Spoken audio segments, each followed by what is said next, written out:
அன்பு நேயர்களே அனைவருக்கும் இனிய வணக்கம். இது Vatican top 10 sponsor by black thunder, Ooty main road, Mettupalayam. Vatican top 10 நிகழ்ச்சியை ஒளிபரப்ப உதவியவர்கள் பிளாக் தண்டர்.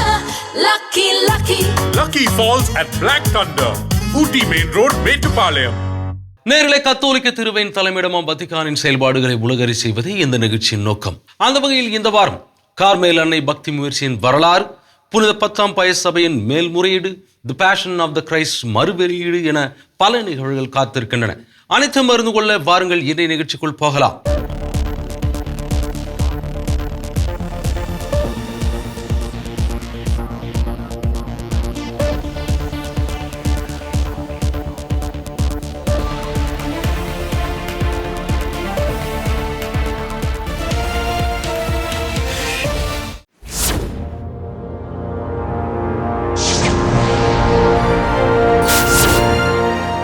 கேசல் கேண்டால்ஃபோவில் கோடைகால விடுமுறையை கழித்து வரும் திருத்தந்தை 14ஆம் லியோ அவர்கள் போர் நடைபெறும் பகுதிகளில் அமைதி வேண்டி மூவேளை ஜெபத்தை நடத்தியிருக்கிறார்.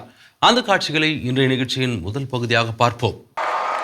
கோடைக்கால விடுமுறையில் இருக்கும் திருத்தந்தை 14ஆம் லியோ அவர்கள் கேசல் கேண்டல்ஃபோவில் உள்ள திருத்தூதர் அரண்மனையில் நம்பிக்கையாளர்களுடன் இணைந்து ஞாயிறு மூவேளை ஜெபத்தை வழிநடத்தும் பாரம்பரியத்தை தொடர்கிறார். கடும் வெப்பத்தையும் பொருட்படுத்தாமல் திருத்தந்தையுடன் இணைந்து ஜெபிக்க நூற்றுக்கணக்கான மக்கள் நகர சதுக்கத்தில் திரண்டனர். ஞாயிறு நற்செய்தி வாசகமான கோதுமை மற்றும் களைகள், கடுகு விதை மற்றும் புளித்தமாவு ஆகிய ஓமைகள் குறித்து அவர் தனது சிந்தனைகளை பகிர்ந்து கொண்டார். சகோதர சகோதரிகளே, இந்த ஓமைகளின் வழியாக நம் வாழ்விலும் வரலாற்றிலும் கடவுள் எவ்வாறு செயல்படுகிறார் என்பது குறித்து முக்கியமான ஒன்றை இயேசு வெளிப்படுத்துகிறார். சில நேரங்களில் கடவுள் ஏதாவது பிரம்மாண்டமான ஒன்றை செய்ய வேண்டும் என்று நாம் எதிர்பார்க்கிறோம். அவர் உன்னதத்திலிருந்து தலையிட்டு தீமை என்ற கலைகளை உடனடியாக வேறிருக்க வேண்டும் என்று நாம் விரும்புகிறோம். நாம் அடிக்கடி வலிமையான மற்றும் சக்தி வாய்ந்த ஒரு கடவுளையே தேடுகிறோம் என்பதையும், துரதிருஷ்டவசமாக இதுவே திரு அவை குறித்த நமது பார்வையையும் ஒரு கிறிஸ்தவராக இருப்பதன் பொருளையும் வடிவமைக்கிறது என்பதையும் திருத்தந்தை அவர்கள் சுட்டிக்காட்டினார். கிறிஸ்து எப்போதும் அன்புடன் நம்முடன் பயணிக்கிறார் என்றும் கிறிஸ்தவர்கள் பின்பற்ற வேண்டிய முன்மாதிரி இதுவே என்றும் அவர் மேலும் கூறினார். அதனைத் தொடர்ந்து போர் மற்றும் வன்முறையால் பாதிக்கப்பட்டவர்களுக்காக அவர் சிறப்பு வேண்டுகோள் விடுத்தார். அதில் இந்த மோதல்களால் துன்பப்படுபவர்களையும் இறப்பவர்களையும் நாம் மறந்துவிடக்கூடாது. மேலும் அமைதிக்கான தாராளமான முயற்சிகளுடன் நமது தொடர்ச்சியான இறைவேண்டல்களையும் இணைத்துக் கொள்வோம் என்று அவர் கூறினார். நகர வீதிகளில் சிறிது நேரம் அலமருவதற்கு முன்பாக திருத்தந்தை லியோ அவர்கள் உள்ளூர் மக்கள், திருப்பயணிகள், ஃபோக்லோர் இயக்கம் மற்றும் ரெக்னம் கிறிஸ்டி அமைப்பின் உறுப்பினர்கள் மற்றும் ஆஸ்திரேலியாவிலிருந்து வந்திருந்த திருப்பயணிகள் ஆகியோரை சந்தித்து வாழ்த்தினார்.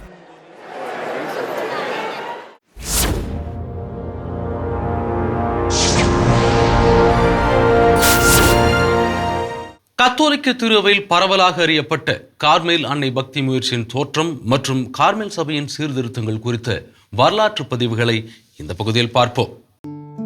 கார்மேல் அன்னை பக்தி முயற்சியானது உலகெங்கிலும் மிகவும் பரவலாக அறியப்பட்ட மற்றும் பின்பற்றப்படும் அன்னை மரியாள் பக்திகளில் ஒன்றாகும். 800 ஆண்டுகளுக்கு முன்பு தோன்றிய இந்த பக்தி முயற்சி நாளடைவில் கார்மேல் சபை உருவாக காரணமாக அமைந்தது. இருப்பினும் இது எருசலேமில் உள்ள அதன் துறவற வேர்களுக்கே தனி வரத்தை மீண்டும் கொண்டு செல்லும் பல்வேறு சீர்திருத்த கட்டங்களை கடந்து வந்துள்ளது. ஆனால் அந்த பக்தி முயற்சி என்றால் என்ன, அது ஏன் சீர்திருத்தம் செய்யப்பட்டது என்பதற்கான காரணங்களை சலமான்கா கார்மேல் சபையின் தலைவர் அருள் தந்தை மிகுவல் ஏஞ்சல் கோன்சாலஸ் அவர்கள் கூறினார். இது 13ஆம் நூற்றாண்டில் ஆண்டவரின் பூமியான புனித நிலத்தில் உள்ள கார்மேல் மலையில் தொடங்கியது. புனித தலங்களை மீண்டும் கைப்பற்ற புறப்பட்ட சிலுவை போர் வீரர்கள் எருசலேமுக்குள் நுழைய முடியாமல் போனபோது அந்த நகரம் சரசன்களால் ஆக்கிரமிக்கப்பட்டிருந்ததால் அவர்கள் கார்மேல் மலையில் குடியேறினர். பின்னர் அவர்கள் ஐரோப்பாவில் விரிவடைந்தனர். கார்மேல் மலையில் அவர்களுக்கு ஒரு துறவற மடத்தையும் அந்த மலையின் பெயரை கொண்ட அன்னை மரியாளுக்கு அர்ப்பணிக்கப்பட்ட ஒரு சிற்றாலயத்தையும் கட்டினார்கள். அந்த மலையின் பெயராலேயே அவர் கார்மேல் அன்னை என்று அழைக்கப்படுகிறார். 16ஆம் நூற்றாண்டில் திறந்து பொதுச்சங்கம் போன்ற சீர்திருத்த காலகட்டத்தை திரு அவை சந்தித்தது. அந்த நேரத்தில்தான் தெரேசா தே செப்பேதா வை அவுமாடா என்ற அருட்சகோதரி மனுவுருவாதல் துறவற மடத்தை விட்டு வெளியேறினார். திரு அவையின் வேண்டுகோளின் படியும் 2ஆம் பிலிப் மன்னரின் உதவியுடனும் கார்மேல் சபையின் சீர்திருத்தத்தை தொடங்கவே அவர் இவ்வாறு செய்தார். அவர்கள் தங்களின் முதல் துறவற மடமான புனித சூசையப்பர் கன்னியர் மடத்தை அவிலா நகரில் நிறுவினர். அதனைத் தொடர்ந்து மற்ற மடங்களும் நிறுவப்பட்டு மொத்தம் 17 இல்லங்களாக மாறின. அவர்கள் கார்மேல் மலையின் வேர்களுக்கும் அதிக இறைவேண்டல் மற்றும் சிறப்பான சகோதரத்துவ உறவுடன் கூடிய நற்செய்தி அடிப்படையிலான வாழ்விற்கும் திரும்பும் நோக்கில் இந்த சீர்திருத்தத்தை மேற்கொண்டனர். ஒரு அருட்சகோதரியால் மேற்கொள்ளப்பட்ட இந்த சீர்திருத்தம் அக்காலகட்டத்தில் இருந்த சபையின் தலைமை அதிபர் தெரேசாவின் முதல் சீர்திருத்தப்பட்ட மடத்தை பார்வையிடும் வரை பல்வேறு சிரமங்களையும் போராட்டங்களையும் சந்திக்க வேண்டியிருந்தது. ரூஃபியோ என்ற இத்தாலிய குருவான சபை தலைமை அதிபர் அவிலாவில் உள்ள புனித சூசையப்பர் மடத்தை பார்வையிட்டார். அந்த வருகையின் போது அருட்சகோதரி அவிலாவின் தெரேசா மேற்கொண்ட சீர்திருத்தத்தை கண்ட தலைமை அதிபர் பெருமகிழ்ச்சி அடைந்தார். புனித அவிலா தெரேசாவால் பெண்களுக்கான சபைக்கு ஆதரவை பெற முடிந்த நிலையில் ஆண்களுக்கான சபைக்கும் சீர்திருத்தத்தின் தேவையை புரிந்து கொண்ட ஒரு துறவி தேவைப்பட்டார். அவர்தான் சிலுவையின் புனித யோவான். கார்த்துசியன் சபையில் சேர விரும்பிய அந்த 25 வயது குரு அதற்கு பதிலாக அப்போது 52 வயதாக இருந்த அவிலா தெரேசாவுடன் இணைந்து பணியாற்ற முடிவு செய்தார். The book of the foundations என்ற தனது நூலில் இந்த அனுபவம் குறித்து அவருடன் பேசியது எனக்கு மிகுந்த மகிழ்ச்சி அளித்தது. தான் கார்த்துசியன் சபையில் சேர விரும்புவதாக அவர் என்னிடம் கூறினார். சிலுவையின் யோவானை சீர்திருத்தத்தின் பக்கம்தான் வென்றெடுத்ததாக புனித தெரேசா எழுதுகிறார். அதிகம் காலம் எடுக்கக்கூடாது என்ற ஒரே நிபந்தனையுடன் அவர் சம்மதித்தார். அவிலாவின் புனித தெரேசா அவரை தன்னுடன் வல்லாடோலிட் துறவர மடத்திற்கு அழைத்து சென்றார் என்று குறிப்பிடுகிறார். சிலுவையின் புனித யோவானை பொறுத்தவரை இந்த சீர்திருத்த பதற்றங்கள் டொலிடோவில் உள்ள கார்மேல் மடத்தில் 9 மாதங்கள் அவர் சிறை வைக்கப்படுவதற்கு வழிவகுத்தன. இந்த சீர்திருத்தத்தின் மூலமாகவே காலணி அணிந்த மற்றும் காலணி அணியாத ஆழ்நிலை தியான கார்மேல் சபையினர் என்ற வேறுபாடு உருவானது. இந்த சீர்திருத்தம் சபையின் அனைத்து சகோதரர்களையும் திருப்திப்படுத்தவில்லை. இறுதியாக தமக்கென சொந்த நிர்வாகத்தை கொண்ட ஒரு தனி மறைமாநிலத்தை நிறுவியதன் மூலம் இந்த பிரச்சினை தீர்க்கப்பட்டது. இன்று உலகெங்கிலும் 4000த்திற்கும் மேற்பட்ட காலணி அணியாத ஆழ்நிலை தியான கார்மேல் சபை குருக்களும் 12,000த்திற்கும் மேற்பட்ட அருள் சகோதரிகளும் தொண்டாற்றி வருகின்றனர் என்பது குறிப்பிடத்தக்கது.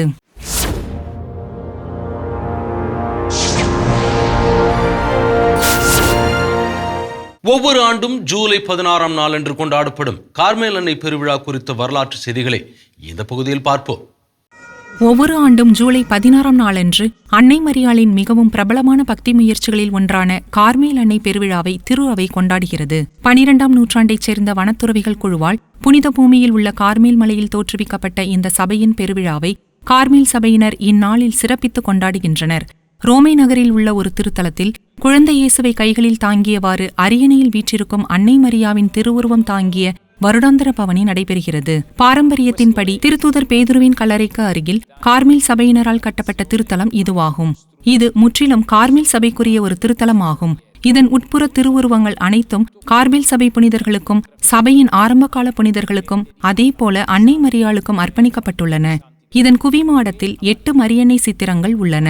இவை அனைத்தும் கார்மேல் சபையின் ஆன்மீகம் மற்றும் பாரம்பரியத்துடன் தொடர்புடையவையாகும் என்று டிரான்ஸ்போன்டினா சாந்தா மரியாவின் பங்கு தந்தை அருள் தந்தை ஜோசப்பே மிதிலி அவர்கள் கூறுகிறார். வியாடெல்லா கொன்சிலியாசியனோ சாலையின் மையத்தில் அமைந்துள்ள இந்த டிரான்ஸ்போன்டினா சாந்தா மரியா ஆலயத்தில் திருத்தந்தை 11ஆம் பயஸ் அவர்களால் ஆசீர்வதிக்கப்பட்ட கார்மேல் அன்னையின் திருவுருவம் பாதுகாக்கப்படுகிறது. அமெரிக்க இரட்டை கோபுர தாக்குதல்கள் நடந்து ஒரு நாள் கழித்து, அதாவது 2001ஆம் ஆண்டு செப்டம்பர் 12ஆம் நாளன்று உத்தரியத்தின் 750வது ஆண்டு விழாவிற்காக திருத்தந்தை 2ஆம் ஜான் பால் அவர்களால் இந்த திருவுருவத்திற்கு முடிசூட்டப்பட்டது. உள்ளூர் சமூகத்தினருக்கும் ரோமையின் ஆயரான திருத்தந்தை 2ஆம் ஜான் பால் அவர்களுக்கும் இடையிலான அந்த சந்திப்பு ஒரு மாபெரும் ஆன்மீக தீவிரத்தின் தருணமாக அமைந்தது. பல நம்பிக்கையாளர்கள் இங்கு வந்து அன்னை மரியாவிடம் ஜெபிப்பதை உணர்ந்த திருத்தந்தை இந்த திருவுருவத்திற்கு முடிசூட்ட விரும்பினார். அன்னை மரியாவுக்கு முடிசூட்டுவது என்பது மீட்பின் வரலாற்றில் அன்னையின் பங்கை அங்கீகரிப்பதாகும். எனவே நாம் அனைவரும் ஆண்டவரை பின்தொடர்கிறோம் என்றாலும் அன்னை மரியா நமக்கு காட்டும் பாதையிலே நாம் நடக்கிறோம் என்பதை உணர்ந்து கொள்வதும் ஆகும். ரோமை மக்களிடையே இத்தகைய பக்தியை தூண்டும் இந்த திருவுருவம் இருப்பது மட்டுமன்றி இந்த ஆலயம் ஒரு பெரிய ரகசியத்தையும் தன்னகத்தை கொண்டுள்ளது. சிலருக்கு மட்டுமே தெரிந்த ஒரு முக்கியமான திருப்பண்டம் இங்கு உள்ளது. இந்த ஆலயம் டிரான்ஸ்போர்டினா ஆலயத்தின் மறுகட்டமைப்பாகும். பழைய ஆலயம் கேசல் சாண்டேஞ்சலோவுக்கு அருகில் அமைந்திருந்தது.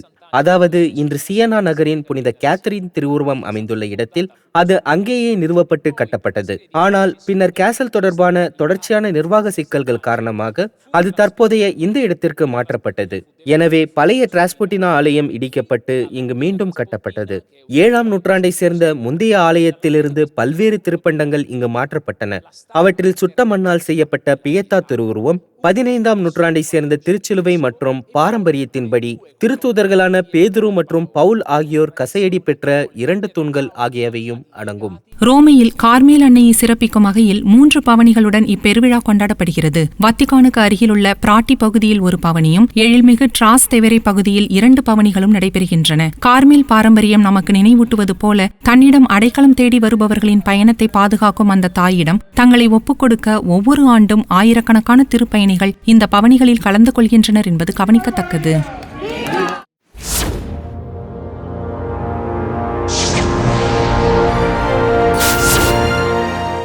நம்பிக்கை கோட்பாட்டு பேராயத்தால் பிறப்பிக்கப்பட்ட சபை நீக்க ஆணைக்கு எதிராக புனித 10ஆம் பயஸ் குருத்துவ சபை விடுத்துள்ள மேல்முறையீடு குறித்து இந்த பகுதியில் பார்ப்போம். நம்பிக்கை கோட்பாட்டு பேராயத்தால் பிறப்பிக்கப்பட்ட சபை நீக்க ஆணைக்கு எதிராக புனித 10ஆம் பயஸ் குருத்துவ சபை மேல்முறையீட்டு மனு ஒன்றை தாக்கல் செய்துள்ளது. ஜூலை 2ஆம் நாளன்று பேராயத்தின் தலைவர் கர்தினால் பெர்னாண்டஸ் அவர்கள் கையொப்பமிட்ட இந்த ஆணையின்படி சபையைச் சேர்ந்த பல ஆயர்கள் சபை நீக்கம் செய்யப்பட்டுள்ளனர். இந்த சபையை முறையாக பின்பற்றும் குருக்கள் அல்லது பொதுநிலை நம்பிக்கையாளர்கள் எவராயினும் அவர்களுக்கும் இதே தண்டனை பொருந்தும் என அறிவிக்கப்பட்டிருந்தது. இதற்கிடையில் ஜூலை 13ஆம் நாளன்று அச்சபை வெளியிட்ட ஒரு செய்திக்குறிப்பில் திருச்சட்ட தொகுப்பின் 1734 மற்றும் அதனை தொடரும் சட்டங்களுக்கு இணங்க தாங்கள் மேல்முறையீடு செய்துள்ளதாக தெரிவித்துள்ளது. இந்த சட்டங்கள் திரு அவை அதிகாரிகளால் பிறப்பிக்கப்படும் நிர்வாக ஆணைகள் தொடர்பானவை ஆகும். அதே அறிக்கையில் திருச்சட்ட தொகுப்பை மேற்கோள் காட்டி இந்த வழக்கு முடியும் வரை சபை நீக்க தண்டனை நிறுத்தி வைக்கப்பட்டுள்ளதாக அந்த சபை வாதிடுகிறது. ஒரு நீதிமன்றத்தின் தீர்ப்புகளுக்கு எதிராகவோ அல்லது ஏதேனும் ஒரு தண்டனையை விதிக்கும் அல்லது அறிவிக்கும் ஆணைகளுக்கு எதிராகவோ செய்யப்படும் மேல்முறையீடு அல்லது தீர்வு கோரும் நடவடிக்கையானது அந்த தண்டனையை தற்காலிகமாக நிறுத்தி வைக்கும் விளைவை கொண்டுள்ளது என்று திருச்சட்ட தொகுப்பு 1353 கூறுகிறது.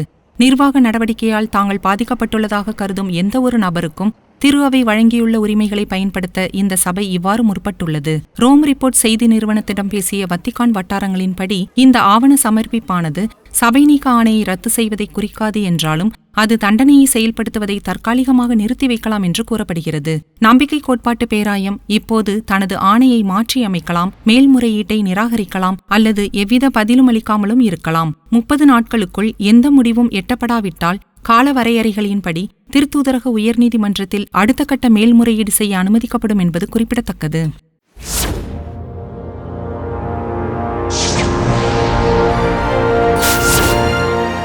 ஸ்பானிய உள்நாட்டு போரில் கொல்லப்பட்ட மறைசாட்சிகளை ரோமையின் புனித பர்த்தலமேயு பேராலயம் எவ்வாறு நினைவு கூறுகிறது என்று இந்த பகுதியில் பார்ப்போம்.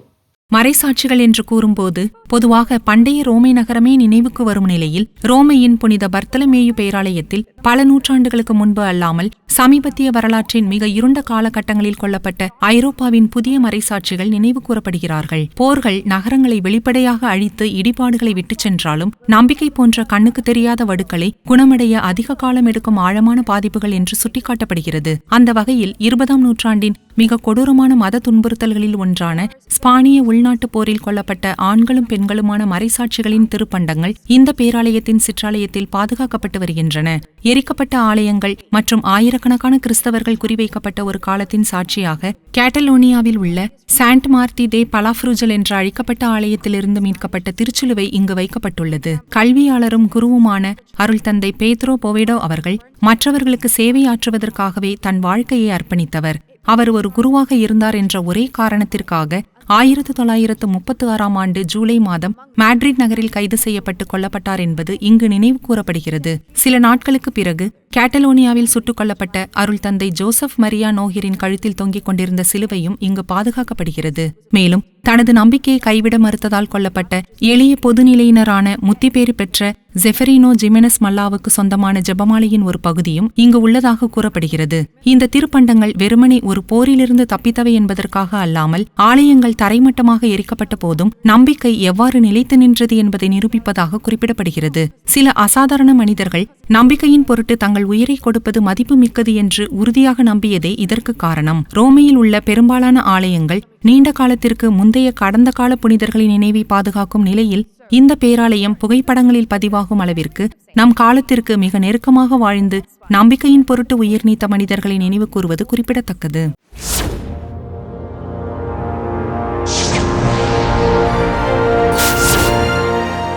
திரு அவையில் முறைகேடு நெருக்கடிகள் நிலவிய காலகட்டத்தில் பேராயர் ஃபுல்டன் ஷீன் அவர்களிடம் தான் மன்றாடிய தருணங்களை புகழ்பெற்ற பத்திரிகையாளர் ஒருவர் பகிரும் காட்சிகளை இந்த பகுதியில் பார்ப்போம். திரு அவையில் முறைகேடு நெருக்கடிகள் நிலவிய காலகட்டத்தில் தனது ஆயருக்காகவும் திரு அவையின் புதுப்பித்தலுக்காகவும் பேராயர் ஃபுல்டன்ஷீன் அவர்களிடம் தான் மன்றாடியதாக எம்மி விருது வென்ற புகழ்பெற்ற பத்திரிகையாளர் அலெக்சிஸ் வால்கென்ஸ்டீன் அவர்கள் தெரிவித்துள்ளார். அந்த காலகட்டத்தில் நல்ல குருக்கள் கூட தீயவர்களுடன் ஒப்பிடப்பட்டு அவமதிக்கப்பட்டதைக் கண்டு பல கத்தோலிக்கர்கள் சோர்வடைந்திருந்ததாக அவர் குறிப்பிட்டார். நிதி நெருக்கடிக்கு மத்தியில் நிதியை எவ்வாறு திரட்டுவது, ஆயருக்கான மெய்ப்பணி உத்திகளை எவ்வாறு உருவாக்குவது போன்ற அன்றாட காரியங்களுக்காகவும் தான் அவரிடம் ஜெபித்ததாக அவர் கூறினார். மேலும் ஆயர்கள் மந்தையின் மேய்ப்பர்களாக இருப்பதால் அவர்கள் ஊடகங்களில் தோன்றி பேச வேண்டியதன் அவசியத்தை உணர்ந்து ஊடகங்களில் பேசுவதை தவிர்க்கும் ஆயர்களை ஊக்குவிக்க பேராயர் ஷீனின் உதவியை தான் நாடியதாகவும் அவர் விவரித்தார். அமெரிக்க கத்தோலிக்கர்களுக்கு பேராயர் ஷீன் அவர்களின் முத்தி பேறு பெற்ற பட்டமளிப்பு நிகழ்வு எவ்வளவு முக்கியமானது என்பது குறித்து பேசிய அலெக்சிஸ் அவர்கள், குடும்பங்கள் தங்கள் அன்றாட பணிகளை ஒதுக்கிவிட்டு இதில் கலந்து கொள்ள வேண்டும் என்று தாம் விரும்புவதாக கூறினார். அமெரிக்க திரு அவை வரலாற்றில் இது மிகவும் முக்கியத்துவம் வாய்ந்த மற்றும் தாக்கத்தை ஏற்படுத்தக்கூடிய தருணங்களில் ஒன்றாக கருதப்படுவதாக அவர் சுட்டிக்காட்டினார். இது வெறுமனே கடந்து போகும் ஒரு நிகழ்வு மட்டுமல்ல, மாறாக தனிநபர்கள், குடும்பங்கள், நாடு மற்றும் திரு அவையின் தேவைகளுக்காக அவரிடம் மன்றாடுவதற்கான அருளின் தருணம் என்று அவர் தெரிவித்தார். பேராயர் ஃபுல்டன்ஷீன் அவர்களின் வாழ்க்கையிலிருந்து கற்றுக்கொள்ள வேண்டிய பாடங்கள் குறித்து விளக்கிய அவர், வானொலி மற்றும் தொலைக்காட்சியின் தொடக்க காலத்தில் மதசார்பற்ற நிகழ்ச்சிகளை முறியடித்து வாரத்திற்கு 4 மில்லியன் பார்வையாளர்களை பெற்றதும் எம்மி விருது வென்றதும் குறிப்பிடத்தக்கது என்றார். டிஜிட்டல் உலகமாக இருந்தாலும் சரி, சமூகத்தின் எந்த ஒரு துறையாக இருந்தாலும் சரி, கிறிஸ்துவுக்காக புதிய தளங்களை உருவாக்குவதற்கு இது நமக்கு உந்துதலாக அமைய வேண்டும் என்று அவர் வலியுறுத்தினார். தனது குருத்துவ உடையில் துணிவோடு தோன்றி நம்பிக்கையின் உண்மைகளை நீர்த்து போக செய்யாமல் மகிழ்ச்சியுடனும் ஈர்ப்புடனும் அவர் வெளிப்படுத்திய விதம் கத்தோலிக்கர் அல்லாத பலரையும் ஈர்த்ததாக குறிப்பிட்டார். யூத மதத்தைச் சேர்ந்த தனது தந்தையின் குடும்பம் கூட ஒவ்வொரு ஞாயிற்றுக்கிழமையும் பேராயர் ஷீன் அவர்களின் நிகழ்ச்சியை தவறாமல் பார்த்ததாக கூறிய அவர், திரு அவையின் அருட்சாதன வாழ்வின் சத்தியங்களை நோக்கி மக்களை ஈர்க்கும் அவரது அந்த சிறப்பு வரத்தை அனைவரும் பெற ஆசைப்பட வேண்டும் என்று அழைப்பு விடுத்து தனது நேர்காணலை நிறைவு செய்தார்.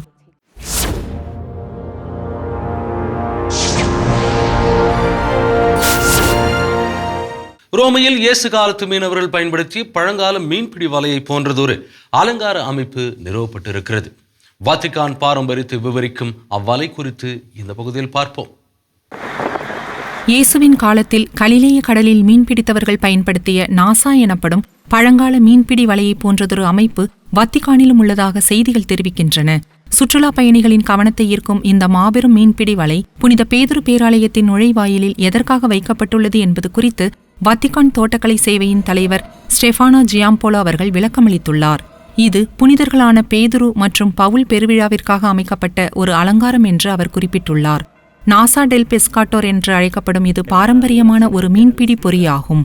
கடந்த காலங்களில் பயன்படுத்தப்பட்டு இன்றும் பயன்பாட்டில் உள்ள இந்த கருவி அடிப்படையில் ஒரு மீனவராக இருந்த புனித பேதுருவை நினைவு கூறும் வகையில் இங்கு வைக்கப்பட்டுள்ளதாக அவர் தெரிவித்தார்.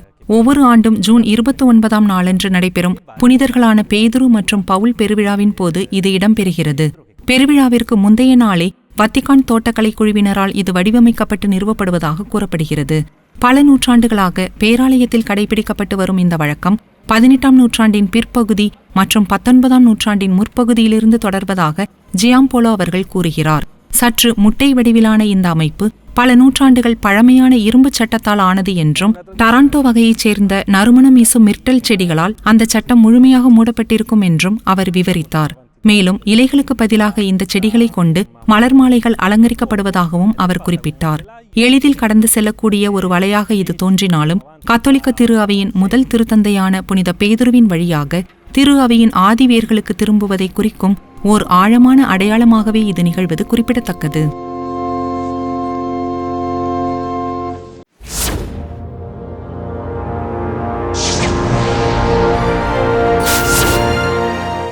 லெபனான் கிறிஸ்தவர்களின் சவால்கள் மற்றும் அவர்களின் நம்பிக்கையை பறைசாற்றும் வகையில் உருவாகியுள்ள பாலைவன பூக்கள் புத்தகம் குறித்து இந்த பகுதியில் பார்ப்போம். இஸ்ரேலுக்கும் லெபனான் ஹெஸ்புல்லாவுக்கும் இடையே 2006இல் நடைபெற்ற போர் 20 ஆண்டுகளை கடந்துள்ள நிலையில் சிடார் தேசத்தில் அது ஏற்படுத்திய ஆழமான வடுக்களின் விளைவுகள் இன்றும் அங்கு உணரப்படுவதாக செய்திகள் தெரிவிக்கின்றன. இந்த போரின் மிக முக்கிய விளைவாக கிறிஸ்தவர்கள் பெருமளவில் வெளியேறியது சுட்டிக்காட்டப்படுகிறது. இவ்வளவு பெரிய வெளியேற்றம் இருந்த போதிலும் லெபனான் மக்கள் தொகையில் கிறிஸ்தவர்கள் இன்னும் 30 முதல் 35% வரை உள்ளதாக மதிப்பிடப்பட்டுள்ளது. பாலைவன பூக்கள் என பொருள்படும் ஃபிளாஸ் இன் த டெசர்ட் என்ற நூலின் ஆசிரியரும் பத்திரிகையாளருமான ஜாமி ஃபிகாவயலோ அவர்கள் கிறிஸ்தவர்களின் இந்த நிலைப்பாட்டிற்கு பின்னால் தாய்நாட்டின் மீதான ஆழமான அன்பு இருப்பதாக தெரிவித்துள்ளார். அதிகாரப்பூர்வமற்ற தகவல்களின்படி லெபனானை பாலஸ்தீனர்களுக்கான நாடாக மாற்றுவதற்காக கிறிஸ்தவர்கள் நாட்டை விட்டு வெளியேறி அமெரிக்கா அல்லது கனடாவிற்கு செல்ல வேண்டும் என கிசிஞ்சர் அறிக்கை முன்மொழிந்ததாக கூறப்படுகிறது. ஆனால் கிறிஸ்தவர்கள் அதனை மறுத்து அது தங்கள் தாய்நாடு என்றும் அங்கேயே இருக்கப் போவதாகவும் உறுதியாக தெரிவித்ததை அவர் சுட்டிக்காட்டியுள்ளார். மத்திய கிழக்கு நாடுகளில், குறிப்பாக லெபனானில் வாழும் கிறிஸ்தவர்களின் வாழ்க்கையின் யதார்த்தங்களை ஆழமாக புரிந்து கொள்ள 1 மாத காலம் அவர் அங்கு செலவிட்டதாக தெரிவிக்கப்பட்டுள்ளது. அங்கு அவர் கண்டறிந்த 26 கதைகளை தொகுத்தே பாலைவனப்பூக்கள் என்ற நூலாக வெளியிட்டுள்ளார். எதுவும் வளராத வறண்ட பாலைநிலத்தின் நடுவே பூக்கும் ஒரு மலரைப் போல இந்த கதைகள் மிகவும் உயிரோட்டமாக இருப்பதாக அவர் விவரித்துள்ளார்.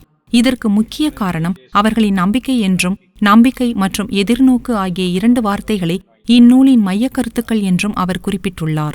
மத்திய கிழக்கில் மிகப்பெரிய கிறிஸ்தவ இருப்பையும் அரசியல் செல்வாக்கையும் லெபனான் கொண்டுள்ள போதிலும் அங்கு வாழ்வோர் தங்கள் வரலாற்றின் மிகவும் கடினமான காலகட்டங்களில் ஒன்றை கடந்து செல்வதாக கூறப்படுகிறது. மத சுதந்திரமுள்ள ஒரு கிறிஸ்தவ நாடாக லெபனான் திகழ்வதாக கூறும் ஜாமி அவர்கள் ஈராக் போன்ற பிற மத்திய கிழக்கு நாடுகளில் அத்தகைய சுதந்திரம் இல்லை என்பதை சுட்டிக்காட்டியுள்ளார். தாலிபான் படையெடுப்பின் போது மக்களை ஈவிரக்கமின்றி கொன்று குவித்ததால் ஈராக்கை விட்டு வெளியேற வேண்டிய கட்டாயத்திற்கு ஆளான ஒரு குருவின் கதையையும் தனது நூலில் பதிவு செய்துள்ளதாக அவர் கூறியுள்ளார். இந்த சிக்கல்களுக்கு முக்கிய காரணமாக அவர் ஹெஸ்புல்லா அமைப்பை குறிப்பிடுகிறார். வெளி உலகிற்கு அது ஒரு பயங்கரவாத குழுவாக தெரிந்தாலும் அங்கு அது ஒரு துணை இராணுவ அரசியல் குழுவாகவே பார்க்கப்படுவதாக அவர் தெரிவித்தார். ஹெஸ்புல்லா அமைப்பு அரசுக்குள் ஒரு அரசாக செயல்படுவதே அங்குள்ள மிகப்பெரிய பிரச்சினை என்றும், அந்நாட்டில் ஊழல் மலிந்துள்ளதே தற்போதைய முக்கிய சவால் என்றும் அவர் விளக்கியுள்ளார். பொருளாதார நெருக்கடி, வெளியேற்றம் மற்றும் நிலையற்ற தன்மை ஆகியவற்றுக்கு மத்தியிலும் மத்திய கிழக்கில் கிறிஸ்தவ இருப்பை உயிர்ப்புடன் வைத்திருக்க தொடர்ந்து போராடும் சமூகத்தின் முகத்தை பாலைவனப்பூக்களில் கூறப்பட்டுள்ள 26 கதைகள் வெளிப்படுத்துவது குறிப்பிடத்தக்கது.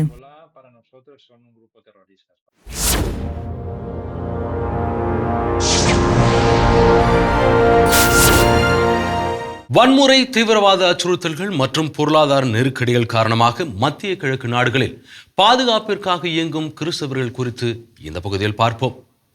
மத்திய கிழக்கு நாடுகளில் கிறிஸ்தவர்களின் நிலை பல ஆண்டுகளாகவே மிகவும் நெருக்கடியானதாக இருந்து வரும் நிலையில் கடந்த பிப்ரவரி 28ஆம் நாள் முதல் அது மேலும் மோசமடைந்துள்ளதாக செய்திகள் தெரிவிக்கின்றன. அமெரிக்கா, இஸ்ரேல் மற்றும் ஈரானுக்கு இடையிலான இராணுவ மோதல்கள், வன்முறை, பெருமளவிலான வெளியேற்றம், தீவிரவாதம் குறித்த அச்சம் மற்றும் பொருளாதார நெருக்கடி ஆகியவை தொடர்ச்சியான மோதல்களுக்கு வழிவகுத்துள்ளதாகவும் அதிலிருந்து தப்பிக்க மத்திய கிழக்கு கிறிஸ்தவர்கள் போராடி வருவதாகவும் கூறப்படுகிறது. சில நாட்களுக்கு முன்பு புனித பூமியில் ஒரு நபர் அருள் சகோதரி ஒருவரை தள்ளிவிட்டு அவர் கீழே விழுந்த பின் அவரை தாக்கும் காணொளி ஒன்று சமூக வலைத்தளங்களில் பரவி அதிர்ச்சியை ஏற்படுத்தியது. மற்றவர்கள் அவருக்கு உதவ வந்தாலும் அந்த தாக்குதல் குறித்து எவ்வித அக்கறையின்மையும் காட்ட இயலாது என்று சுட்டிக்காட்டப்படுகிறது. இது குறித்து கருத்து தெரிவித்துள்ள ஏசியன் சர்வதேச அமைப்பின் செய்தி தொடர்பாளர் மரியா லோசானோ அவர்கள், புனித பூமியில் நமது சகோதர சகோதரிகள் அனுபவிக்கும் துன்புறுத்தல் மற்றும் ஒடுக்குமுறையின் அளவு மற்றொரு கட்டத்தை எட்டியுள்ளதாக கூறியுள்ளார். இது தொடரக்கூடாது என்று வலியுறுத்தியுள்ள அவர், இது இனவெறியா என்பது தமக்கு தெரியவில்லை என்றும் இஸ்ரேல் பாதுகாப்பு படைகள்தான் இதற்கு விளக்கமளிக்க வேண்டும் என்றும் தெரிவித்துள்ளார். லெவாண்ட் மற்றும் மத்திய கிழக்கு நாடுகள் முழுவதிலும் வெவ்வேறு அளவுகளில் பாகுபாடுகளும் மத துன்புறுத்தல்களும் நிலவுவதாகவும், இருப்பினும் கிறிஸ்தவ குடும்பங்கள் எதிர்கொள்ளும் பிரச்சினை இது மட்டுமல்ல என்றும் கூறப்படுகிறது.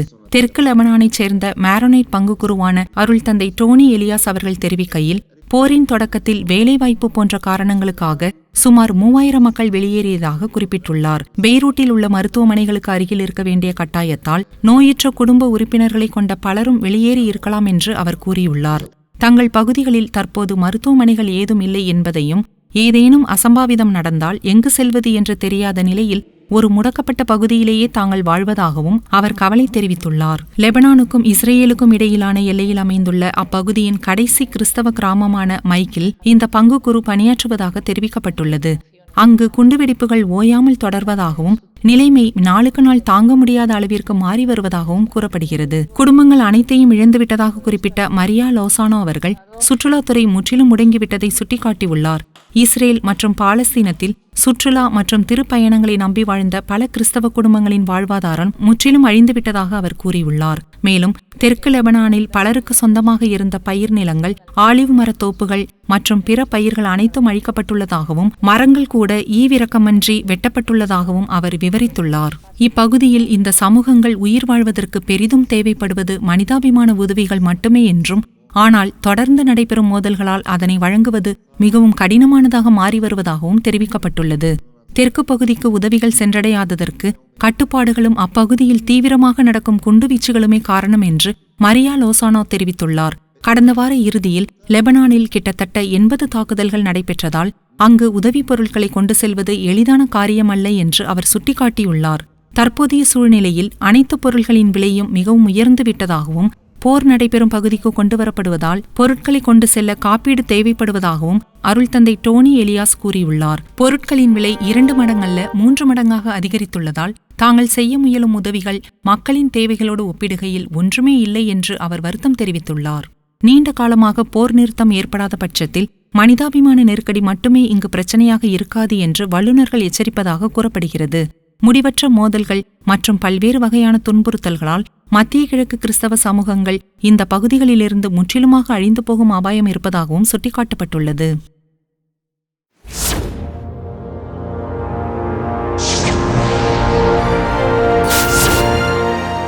உலக அளவில் மாபெரும் வெற்றி பெற்ற தி பேஷன் ஆஃப் தி கிரைஸ்ட் திரைப்படம் 4K தொழில்நுட்பத்தில் புதுப்பிக்கப்பட்டு மீண்டும் வெள்ளித்திரைக்கு வரவிருக்கிறது.